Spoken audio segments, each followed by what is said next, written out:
బాజాబ్తా తెలంగాణ సమాజం 66 లక్షల ఎకరాలల్లా 1,53,00,000 మెట్రిక్ టన్నుల వరి ధాన్యాన్ని స్వతంత్రం వచ్చినప్పటి నుంచి ఈ రోజు వరకు ఏ రాష్ట్రం, ఉమ్మడి రాష్ట్రం ఆంధ్రప్రదేశ్లో కూడా 23 జిల్లాలు ఉన్నప్పుడు కూడా ఇంత పంట రాలే.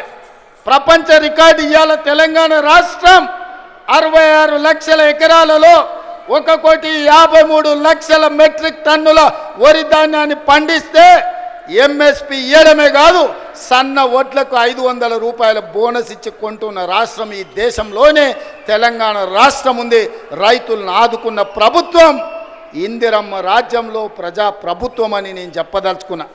ఇవన్నీ కోల్పోయిన టాన్ కేసీఆర్ని అడుగుతున్నా, నీ దుఃఖమేందో, నీ బాధ ఏందో, నువ్వు చెప్పింది నిజమైతే రా, అసెంబ్లీలోకి రా, చర్చ పెడదాం. తారీఖు నిర్ణయించు చంద్రశేఖరరావు, ఏ రోజు చెప్తావో, ఏ సమయం చెప్తావో ఆ రోజు అసెంబ్లీ పెడతా రా. నువ్వు ఓడితే ఇంట్లో పోయి బంతవా? రాహుల్ గాంధీని చూసి సిగ్గు తెచ్చుకో. 3 సార్లు ఓడిపోయినా ప్రతిపక్ష ఉండి కన్యాకుమారి నుంచి కశ్మీర్ వరకు 150 రోజులు 4000 కిలోమీటర్లు మండు టెండల్లో మంచు కొండలో పాదయాత్ర చేసి ప్రజలకు అందుబాటులో ఉన్నోడు అంటే బాధ్యతాయుతమైన ప్రతిపక్ష నాయకుడు. అధికారంలో ఉంటే దోసుకుంటా, ప్రతిపక్షంలో ఉంటే ఫామ్ హౌస్లో వండుకుంటా. ఇదా నీ విధానం? నిజంగానే ప్రజలు కష్టాలలో ఉంటే ఫామ్ హౌస్ల గాడిది పండ్లు దొంగతున్నావా? రా, ప్రజల్లోకి వచ్చి మాట్లాడు. ప్రతిపక్షంగా ఏం సూచన చేస్తావో చెయ్యి ప్రభుత్వానికి, మేము వినడానికి సిద్ధంగా ఉన్నాం. నువ్వు లేవనెత్తిన అంశాలు సహేతుకమైనవైతే సరిదిద్దడానికి సిద్ధంగా ఉన్నాం. నువ్వు రావు. ఆ చిల్లరగాళ్ళని ఇద్దరు ఊరి మీదకి వదిలిండి, అచ్చోసిన ఆంబోతులాక. ఊర్లలో దేవుళ్ళకి వదులుతారుగా దున్నపోతులని తెలుసు కదా, అది 7 చేనుల మేసి వచ్చినా ఏమనం. దేవరకు వదులుతాం కదా అచ్చోసిన వాటిని, దేవరకు వదిలే ఓ రోజు బలి ఇస్తారు. ఆ ఇద్దరిని అచ్చోసిన వాళ్ళలాక ఊరి మీదకి వదిలి ఈరోజు ఏది పడితే అది మాట్లాడుతున్నారు. ఏమన్నా అర్థం పర్థం ఉందా? ఒక్కసారి ఆలోచన చేయండి మిత్రులారా. ఇంకా ఆ పక్కన లావు మనగాళ్ళు లడాయిపోతే వెనకాల 3 నూకుడు మనగాళ్ళంట. ఆయన కిషన్ రెడ్డి అనట, ఆయన ఇంకొక ఆయన ఉన్నాడు. కేటీఆర్ ముందు రోజు మాట్లాడతాడు, రెండో రోజు కిషన్ రెడ్డి మాట్లాడతాడు. మనం గుజరాత్లో Sabarmati river development front Modi గారు అభివృద్ధి చేస్తే సపోర్ట్ కొడతాడు. మా మోడీ చూడు గుజరాత్లో గొప్పగా చేసిండు.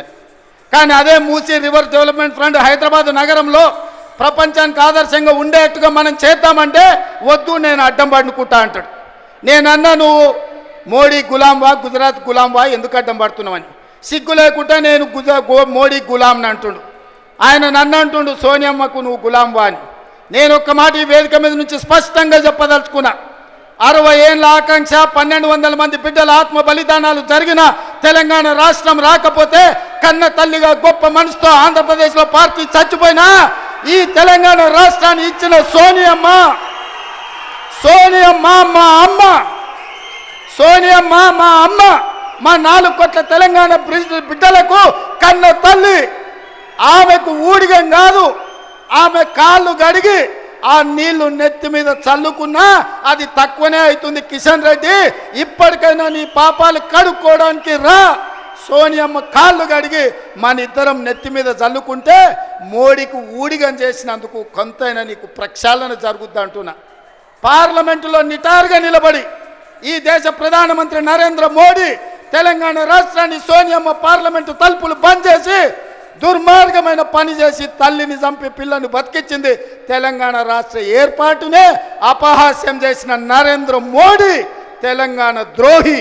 అలాంటి తెలంగాణ ద్రోహికి నువ్వు బానిసవై, గులామువై నువ్వు గుజరాత్ పోతే నువ్వు గుజరాత్ పోయి గార్దులను కాసుకో. కిషన్ రెడ్డి, ఈ తెలంగాణలో ఒక్క నిమిషం కూడా నీకు ఉండడానికి అర్హత లేదని నేను చెప్పదలుచుకున్నా.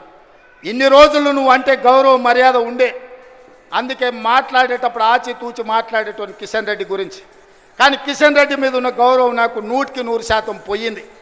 తెలంగాణ రాష్ట్ర ఏర్పాటుని వ్యతిరేకించి తెలంగాణ రాష్ట్ర పౌరుషాన్ని అవమానించిన నరేంద్ర మోడీకి నువ్వు గులాంగా మారినవంటే నువ్వు తెలంగాణ బతకడానికి అర్హత కోల్పోయినవు. కిషన్ రెడ్డి, తట్టపెట్ట సర్దుకొని నడువు గుజరాత్కు, నువ్వు ఆన్ని పోయి గులాంగిరి చేసుకో.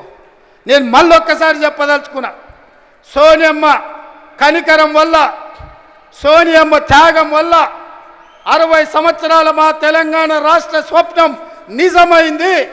ఇవాళ సోనియమ్మకి ఎంత చేసినా తక్కువే. ఆ సోనియమ్మ కాళ్ళు గడిగి నెత్తి మీద చల్లుకోవడానికి మేమందరం సిద్ధంగా ఉన్నాం. ఇది అవమానంగా కాదు, ఆత్మ గౌరవంగా మేము భావిస్తున్నాం. కిషన్ రెడ్డి ఆ తల్లే లేకపోతే ఈ తెలంగాణ రాష్ట్రమే లేదు. ఈ తెలంగాణ రాష్ట్రంలో ఆత్మ గౌరవంతో ఇంత వేలాది మంది మనం సభ జరుపుకునేటోళ్ళం కాదు. కిషన్ రెడ్డి ఇప్పటికైనా తెలుసుకో, ఉద్యోగం మోడీ ఇచ్చిండు అనుకుంటున్నామేం. నీకు ఉద్యోగం ఇచ్చింది సికింద్రాబాద్ ప్రజలు. నీ ప్రజలకు కృతజ్ఞతగా ఉండు, నీ ప్రాంతానికి కృతజ్ఞతగా ఉండు. నీ ప్రాంత ఆత్మగౌరవాన్ని కాపాడలేనోడు ఇవాళ కాలేజీ ఉండుంటే ఈ కిషన్ రెడ్డిని ఈ కేసీఆర్ను పొలిమేరలు దారి వరకు ధర్మమని చెప్పుండేవాడు. మనవాడే ద్రోహం చేస్తే పాతరేయండి, పక్కవాడు వస్తే పొలిమేరలు దాటించండి అని. ఇవాళ మిమ్మల్ని పాతరేసినా కూడా తప్పు లేదు కాలేజీ స్ఫూర్తిగా. చివరగా జయశంకర్ గారు 10 ఏళ్ళు కేసీఆర్కు సిద్ధాంతకర్తగా జయశంకర్ సార్ పేరు చెప్పుకున్నాడు.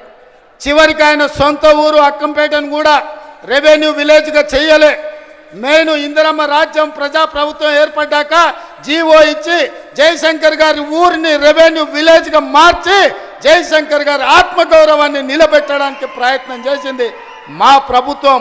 ఇదా తెలంగాణ కోల్పోయింది? చంద్రశేఖరరావు, నేను నిన్ను అడుగుతున్నా, ఆడబిడ్డలకు ఉచిత బస్సు ఇస్తే తెలంగాణ కోల్పోయిందా? ఆర్టీసీ డ్రైవర్లతో ఇందిరా పార్క్ దగ్గర ధర్నా చేపిస్తావా? నీ కొడుకు ఆవారగాన్ని ఆడికి పంపించి వాడు కాకింగ్ చేసుకుంటాడు. వాడు డ్రామారావా రామారావా నాకు అర్థం కాలే. కాకింగ్ చేసుకొని ఆటోలో తిరుగుతా ఆయన ఆటో రాముడు అయిపోతాడంట. కొంచెమన్నా సిగ్గు ఉండాలనే. తెలంగాణ సమాజం ఏమనుకుంటుందని ఇంత సిగ్గుసేరని తప్పిపోతారా 10 నెలలకే? ఇట్లాంటి నేను ఎవరిని చూడలే. ఇవాళ అందుకే ఈ వేదిక మీద నుంచి మీరిచ్చిన ప్రభుత్వం ప్రజాప్రభుత్వం ఇందిరమ్మ రాజ్యంలో పేదల సంక్షేమం కోసం పనిచేస్తున్నాం.